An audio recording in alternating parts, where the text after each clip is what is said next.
Et votre invité aujourd'hui dans la grande interview en direct sur Boursorama, c'est Jean-Claude Trichet. Bonjour. Bonjour. Ancien président de la Banque Centrale Européenne. Merci à vous d'être là avec nous. Alors, cette question, je la pose à tous les grands témoins de l'économie. Évidemment, vous voyagez beaucoup, on le sait, vous rencontrez beaucoup d'investisseurs, de décideurs étrangers.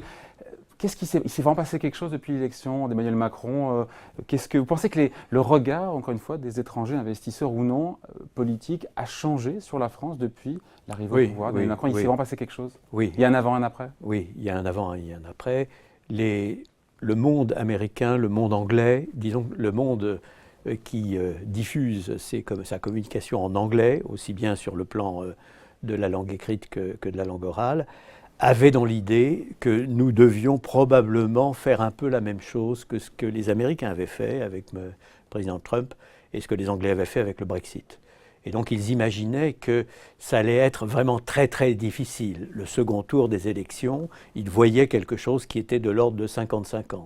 Et ils étaient évidemment très, très inquiets, tout en attendant une confirmation de ce qui s'était passé chez eux. Le fait que le second tour ait été à 66-34 a été considéré comme quelque chose d'absolument remarquable, une sorte de déclaration française très très hostile à ce qui avait été fait d'une certaine manière en Angleterre et aux États-Unis, et donc comme un élément absolument majeur. Donc la France a été très regardée, je dois dire d'une manière générale dans le monde entier très appréciée, et elle est évidemment maintenant attendue. Et on attend de la France qu'elle puisse faire des réformes et qu'elle démontre effectivement qu'elle est à nouveau, disons, crédible sur le plan européen et sur le plan mondial. Preuve de modernité, signal pro-européen, pro-business qui est envoyé aux chefs d'entreprise, aux investisseurs, mais pour autant, ils vont être prudents, ils vont attendre de voir ce qui est délivré en termes de réformes pour investir plus, pour miser sur le site France. Là, pour l'instant, on est dans le signal. Non, il y a un niveau de confiance qui a fait un énorme bond, et qui correspond d'ailleurs en même temps à la conjoncture d'une manière générale. Donc c'est vrai dans une perspective séculaire, comme on dirait, de long terme, disons, et aussi dans une perspective cyclique dans le cycle des affaires. Donc c'est une très bonne disposition a priori. Maintenant, évidemment, tout le monde sait que la France est handicapée par un certain nombre d'anomalies, par rapport en tout cas aux économies auxquelles elle prétend et entend bien se comparer. Et donc, on nous attend en effet aux décisions. Alors justement, les décisions, il y a les décisions, en même temps, il y a le contexte, il y a le momentum qui est favorable en termes de croissance. Vous avez vu l'INSEE qui a revu à la hausse 1,6% de croissance attendue cette année en France, 300 000 emplois en tout, créés sur un an, c'est ce que nous a dit encore une fois l'INSEE. L'INSEE qui parle de reprise solide. Est-ce que vous y croyez à cette reprise solide? Parce que l'an dernier, l'INSEE nous a dit pareil et finalement, la reprise avait avorté. Donc, Non, il y a effectivement une reprise cyclique, il faut bien voir. C'est toute l'Europe qui est en train de se redresser dans des conditions qui sont tout à fait compréhensibles, parce que nous étions en retard sur les États-Unis d'Amérique. Il y avait eu la crise des risques souverains en Europe, donc on avait été bloqué dans notre propre croissance européenne. On a maintenant dépassé ce stade. L'ensemble des pays qui avaient été en difficulté, à part l'un d'entre eux, sont maintenant en croissance, et en croissance relativement rapide. Et on a beaucoup d'éléments, si vous voulez, qui sont encourageants pour l'Europe. Ceci dit, la France évidemment participe à ce cycle des affaires européens, mais elle est moins brillante que la moyenne. Donc je suis un tout petit peu, 1,6 contre 1,8, 1,9. Un tout petit peu. Écoutez, oui, si on fait un 5 ou un 6, et il y a des différences de perception entre, par exemple, la Banque de France, l'INSEE, qui vient de dire un 6, mais la Banque Centrale Européenne dit un 9 maintenant pour l'ensemble de la zone euro, et pense même que le 2% est possible, parce qu'on a eu un très bon premier trimestre. Et le premier trimestre pour la zone euro dans son ensemble, c'est plus 0,6%. En France, plus 0,4%. Ouais. Donc, si vous voulez, on ne peut pas faire du tout cocorico, pas du tout, du tout. Nous sommes dans la course, mais derrière les autres. Et donc, évidemment, nous courons comme les autres, beau dommage, puisque tout le monde court en ce moment. Mais il faut surtout encore moins vite. ne pas se laisser aveugler par la conjoncture, qui est évidemment bien meilleure, et regarder quels sont nos problèmes structurels. C'est mieux de réformer justement quand on a du vent dans les voiles, quand on a de la croissance, parce qu'on sait que d'expérience, la Suède, le Canada, l'Allemagne avaient réformé un peu au pied du mur. Nous, on se dit qu'on sait qu'à court terme, les réformes de structure ont un coût, elles produisent leurs effets dans un second temps. C'est pas tout à fait vrai. Et donc, si on a de la croissance, c'est plus simple de réformer quand il y a de la croissance. Oui, c'est vrai que l'atmosphère est évidemment meilleure quand il y a de la croissance, et on peut considérer que l'atmosphère étant meilleure en général, on peut réformer peut-être plus aisément. Mais les réformes, elles attaquent toujours des intérêts acquis. Donc elles sont toujours refusées, dans quelques pays que ce soit, par un certain nombre de gens qui défendent leurs intérêts acquis, sans voir que l'intérêt supérieur du pays, c'est quand même d'en finir avec le chômage de masse que nous traînons depuis le premier choc pétrolier. Depuis 1973, nous sommes en chômage de masse en France. Et nous avons des voisins, et notamment un grand voisin à côté, qui n'a pas de chômage. Moins de 4% de chômage en Allemagne. Qui n'a pas de chômage. Et dont l'ensemble, disons, des décisions, y compris d'ailleurs vis-à-vis des étrangers, vis-à-vis de l'accueil des étrangers, sont inspirées par le fait qu'il n'y a pas de chômage de masse. Donc c'est à nous de faire ce travail. C'est pour ça que être très content parce qu'on a un peu plus de croissance qu'avant, alors qu'on est en dessous de la moyenne et qu'on a un retard à rattraper qui est considérable, singulièrement sur l'indicateur du chômage, il me semble que c'est un petit peu naïf, si vous voulez. Alors l'accélération de la croissance, Jean-Claude Trichet, évidemment, c'est plutôt bon pour les recettes fiscales. Et en même temps, on a un Premier ministre, Édouard Philippe, qui nous dit qu'il y a un possible risque de dérapage budgétaire. Cette année, on attend bien sûr l'audit des finances publiques de la Cour des comptes qui sera réalisé et sorti la semaine prochaine. Deux questions. Est-ce que le gouvernement doit prendre des mesures correctrices ou alors laisser filer le déficit? Et certains pointent en creux l'incompatibilité entre d'un côté dire, ce qui a été dit pendant la campagne par le président Macron, on reste sous les 3%, et toutes ces promesses de campagne aussi d'ailleurs qui sont parfois pas bien financées. Écoutez, vous n'attendez pas d'un ancien banquier central qu'il dise autre chose que respectons les règles, évidemment respectons ce qui a été dit.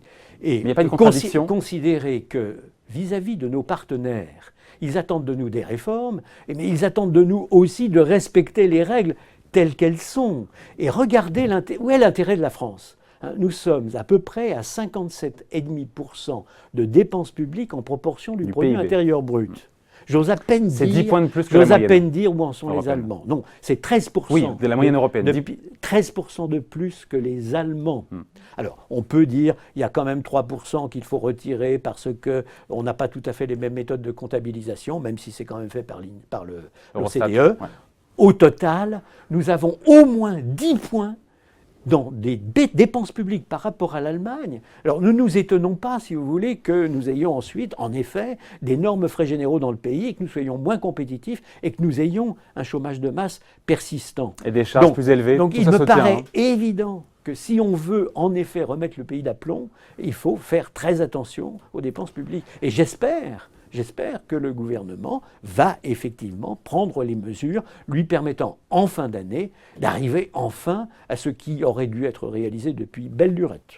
Bon, un mot de Jean-Claude Trichet de la Fed, la Réserve fédérale américaine qui s'est réunie la semaine dernière, qui a monté ses taux de 0,25% en annonçant, tout le monde l'attendait au tournant, une prochaine réduction de la taille de son bilan, a priori pour le mois de septembre. Tout ça, on l'a bien compris, avec un luxe de prudence. Cette normalisation monétaire, elle est périlleuse parce qu'il y a beaucoup de dettes dans le monde, parce que c'était inédit dans l'histoire monétaire de réduire le bilan d'une banque centrale. On l'a gonflé, maintenant il faut le réduire.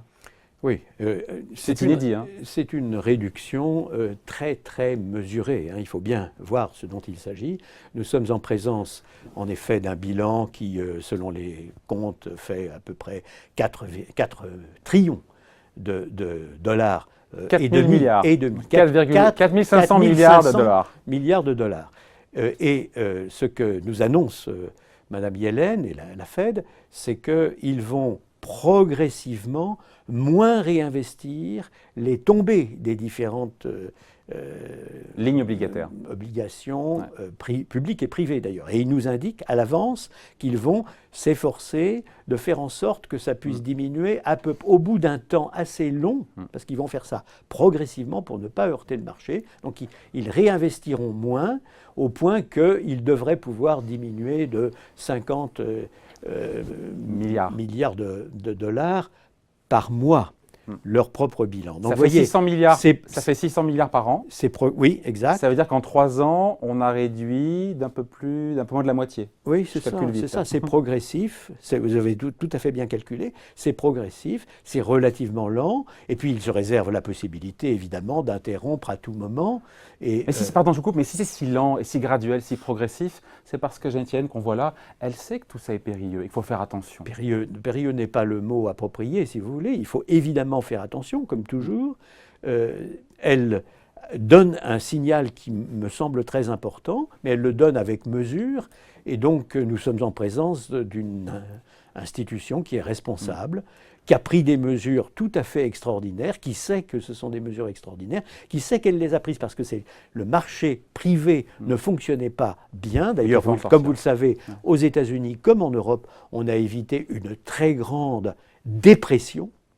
On a eu une grande récession, mais on aurait pu avoir une très grande dépression aussi grave que celle de 1929-1930 au siècle précédent. Donc on a eu des enjeux, si vous voulez, et des défis absolument gigantesques. S'il y a cette prudence de la part de la Fed, ces précautions oratoires, c'est parce que dégonfler le bilan de la Fed, ça revient, donc vous l'avez dit, à vendre indirectement des titres obligataires, ceux qui sont arrivés à échéance, donc faire monter les taux longs. Les taux longs, c'est le juge de paix, le taux à 10 ans américain, qui d'ailleurs a rebaissé récemment, ce qui est assez curieux, encore que ça s'explique. On sait dans quelle proportion, quel impact ça aura de revendre des titres obligataires sur les taux à 10 ans. Ça va les faire monter, mais dans quelle proportion? C'est compliqué. Non, justement, on ne le sait pas. Voilà. Et il y a le périlleux, en fait. Tout ça est bourré de paradoxes, parce qu'il y a beaucoup de paramètres en jeu, et notamment l'attitude même du secteur privé, des acheteurs et des vendeurs de ces obligations négociables. Donc on est en présence, si vous voulez, d'une situation qui est extrêmement complexe, très multidimensionnelle. Ça justifie la prudence, mais ça n'enlève rien au fait que les États-Unis d'Amérique sont sortis dans une très large mesure des problèmes précédents, sont au moins théoriquement au plein emploi, et doivent donc revenir à une situation plus normale. Parce que fera-t-on le moment venu lorsque dans le cycle économique, on sera dans la phase dépressive? Il faudra des munitions. Où seront les munitions si on ne prend pas garde à ces munitions dès maintenant? Pour clore la séquence Amérique, Jean-Claude Trichet, il y a ce débat entre experts, entre économistes pour savoir si le cycle américain est à bout de souffle ou pas. À quel niveau du cycle on est, cycle économique, après plus de 7 ans, 8 ans de croissance? Vous, votre grille de lecture là-dessus? On n'est probablement pas très loin d'un moment où il va y avoir retournement cyclique. Alors c'est toujours extraordinairement difficile à prévoir. On n'a pas de modèle qui permette de le prévoir sérieusement. Mais les meilleures estimations que je peux avoir montrent que la probabilité d'avoir un retournement cyclique au cours des 4 prochaines années est supérieure à 50%. Et donc on va voir quand les choses se produiront. Ce qui est sûr, si vous voulez, c'est qu'on a pas mal d'éléments qui montrent qu'on est proche d'un maximum. Ne serait-ce d'ailleurs que la bourse, le marché d'actions aux États-Unis, comme vous le savez, selon beaucoup de critères, se trouve avec des price-earning ratios qui sont extraordinairement élevés. Et donc la probabilité d'un retournement est possible. Et puis il y a eu cette extraordinaire évolution du marché depuis l'élection du président Trump, qui manifestement, à certains égards, paraît exagéré. Mais enfin, on va voir. Bon, un petit mot aussi juste de la Banque Centrale Européenne. On attendait un petit glissement sémantique dans la communication de Mario Draghi et de la BCE lors de sa dernière réunion, c'était début juin. On l'a eu, la mention d'une nouvelle baisse de taux, elle a été retirée du communiqué. Ça, il faut suivre ça, on est des exégètes comme tout le monde, de la communication des banques centrales. Les risques sur la croissance sont considérés en zone euro comme étant équilibrés, il n'y a plus ce biais baissier. Est-ce que la BCE, on comprend bien, c'est ça, elle sort tout doucement, très doucement, de sa politique monétaire très accommodante, tout doucement? Oui, on est en présence d'un cycle économique, d'un cycle des affaires qui est très en retard sur le cycle américain, si vous voulez comparer les deux banques centrales. Les deux banques centrales ont le même objectif, je vous le rappelle, c'est-à-dire une inflation solidement ancrée autour de 2%, pour nous moins de 10%, mais proche de 2%, pour eux 2%. dans une perspective de moyen terme. Elle a été révisée à la baisse. La BCE l'a révisée à la baisse. Non. Les perspectives d'inflation sur 3 ans étaient revues à la baisse. Oui. Pas l'ancrage. Là, je parle de l'ancrage qui est souhaité parce qu'il correspond à la définition de la stabilité des prix selon la Banque centrale européenne.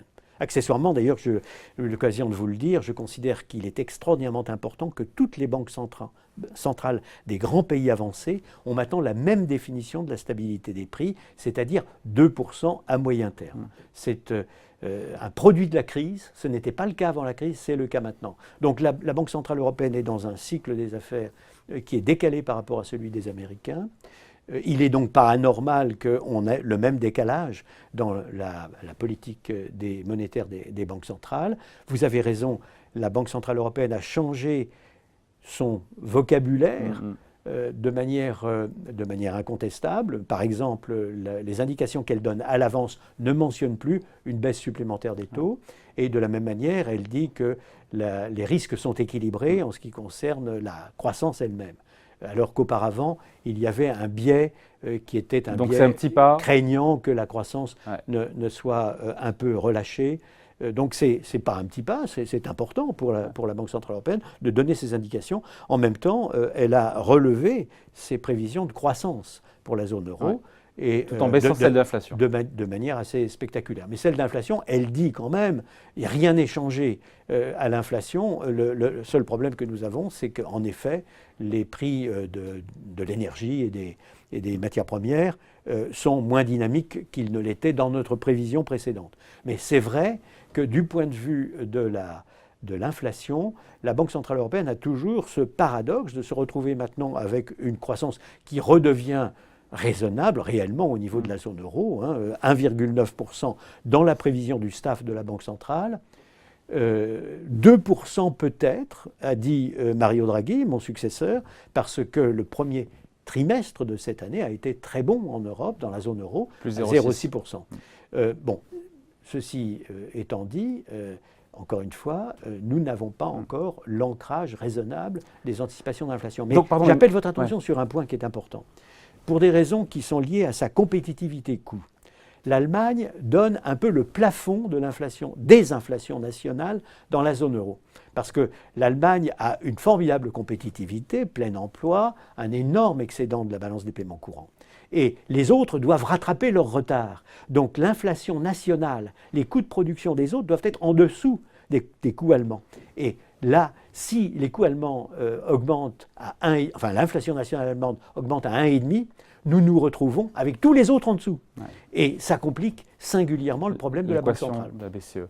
Bon, est-ce qu'elle prépare tout doucement les marchés, la BCE, à une nouvelle vague de tapering? On sait que les rachats d'actifs ont été réduits à 60 milliards d'euros jusqu'à fin décembre. On ne sait pas trop ce qui va se passer après. Le plus probable, c'est qu'à l'automne, il y ait une nouvelle annonce de tapering avec réduction en 2018, encore une fois, des rachats d'actifs. Ce n'est pas une nouvelle annonce de tapering. Comme vous savez, la qualification que la Banque centrale a donnée pour ces 60, c'était on a démarré à 60, on est monté ensuite à 80 et puis on est redescendu à 60. On n'a pas commencé le tapering. Donc le tapering proprement parlé, c'est-à-dire ce qui permettra d'arriver à zéro, à l'extinction, sera probablement annoncé, on verra.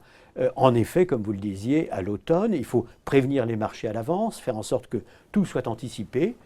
Si on a en effet de bonnes raisons de le faire pour des raisons qui sont liées vraiment à la stabilité des prix, entendu au sens moins de 2, mais proche de 2, et j'espère qu'on va y arriver, parce qu'on est dans des conditions qui devraient permettre d'y arriver, alors elle annoncera en effet les modalités de cette diminution progressive des achats nets.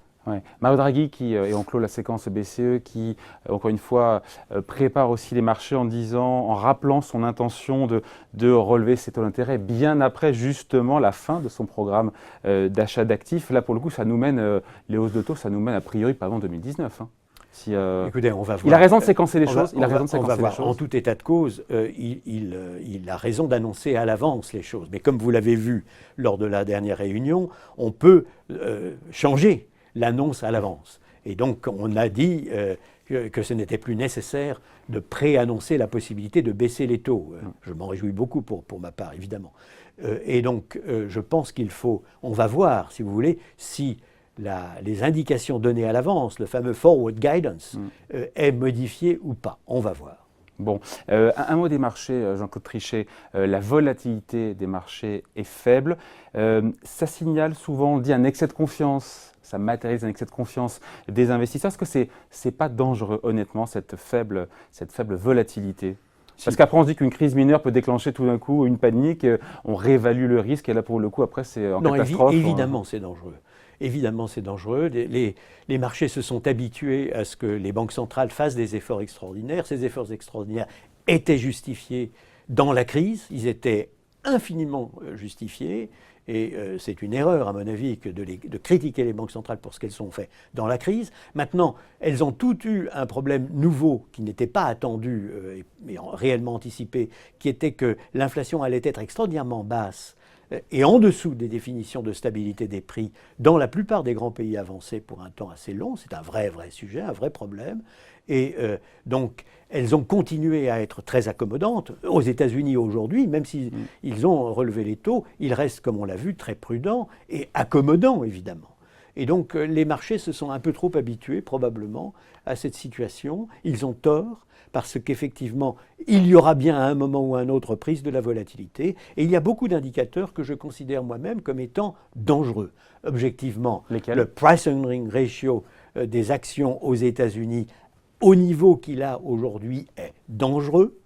Nous sommes très au-dessus de ce qui a été constaté historiquement, et donc il ne peut pas ne pas y avoir de correction. Au niveau de l'endettement mondial, si je prends l'indicateur de l'endettement mondial, tout pays confondu, avec le produit intérieur brut mondial, tout pays confondu, ça ne cesse d'augmenter. 235% du PIB d'après la Banque des règlements internationaux. La Banque des règlements internationaux. On est au-delà de 2007-2008. Et là, ces statistiques, le FMI a ses propres statistiques. Nous, dans le groupe des 30 que j'ai eu l'honneur de présider pendant 5 ans, on avait fait nos propres calculs et on arrive à ce paradoxe que l'endettement mondial continue d'augmenter après la crise au même rythme que celui qu'il avait avant la crise. Facteur de risque, facteur d'incertitude. En même temps, tout ça tient tant que les taux sont bas. Tant que les taux sont bas, on peut s'endetter, enfin, la dette peut être élevée. Le problème, c'est quand les taux remontent. Je parle là du monde entier, naturellement des pays dans lesquels les taux sont bas et sont en train de remonter, comme aux États-Unis, ou pas comme en Europe et au Japon, et aussi de l'ensemble des autres pays, parce que les pays émergents, maintenant, jouent un rôle évidemment considérable. Donc, c'est l'ensemble de l'économie mondiale qui se trouve en ce moment, pour des raisons très complexes, et qui sont très largement liées maintenant aux pays émergents qui augmentent leur propre endettement de manière considérable, alors que les pays avancés ont quand même diminué, si vous voulez, la croissance de leur endettement, tout en continuant à s'endetter. Enfin, au total, si je prends cet indicateur comme un bon indicateur de crise mondiale prochaine, nous sommes dans une situation risquée.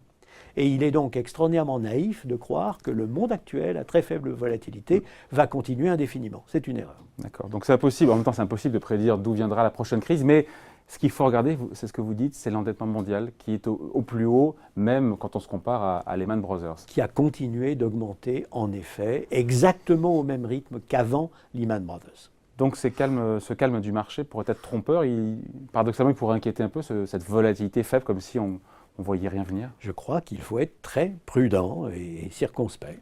Bon, on finit là-dessus. C'est vrai que les krachs boursiers ont souvent été précédés justement de périodes de très faible volatilité. C'est vrai ça? Oui, historiquement, vous avez du recul? C'est assez vrai, c'est assez vrai.